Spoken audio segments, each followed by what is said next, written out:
ಶಿಕ್ಷಕಿ ದಾಂಡೇಲಿಯ ರೆಗಿನಾ ಜೋಸೆಫ್ ಡಿಸೋಜಾ ಅವರಿಗೆ ರಾಜ್ಯ ಮಟ್ಟದ ಬಸವಶ್ರೀ ಪ್ರಶಸ್ತಿಯ ಗರಿ.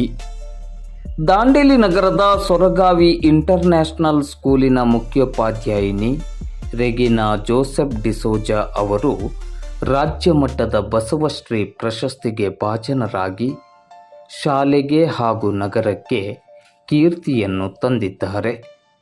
ಧಾರವಾಡದ ನಾಟ್ಯ ಸ್ಫೂರ್ತಿ ಆರ್ಟ್ಸ್ ಮತ್ತು ಕಲ್ಚರಲ್ ಅಕಾಡೆಮಿ ಕೊಡಮಾಡುವ ಬಸವಶ್ರೀ ಪ್ರಶಸ್ತಿಯನ್ನು ಇಂದು ಭಾನುವಾರ ಸಂಜೆ 5 ಗಂಟೆ ಸುಮಾರಿಗೆ ಧಾರವಾಡದ ಆಲೂರು ವೆಂಕಟರಾವ್ ಸಭಾಭವನದಲ್ಲಿ ನಡೆದ ಭವ್ಯ ಕಾರ್ಯಕ್ರಮದಲ್ಲಿ ರೆಗಿನಾ ಜೋಸೆಫ್ ಡಿಸೋಜಾ ಅವರು ಸ್ವೀಕರಿಸಿದ್ದಾರೆ.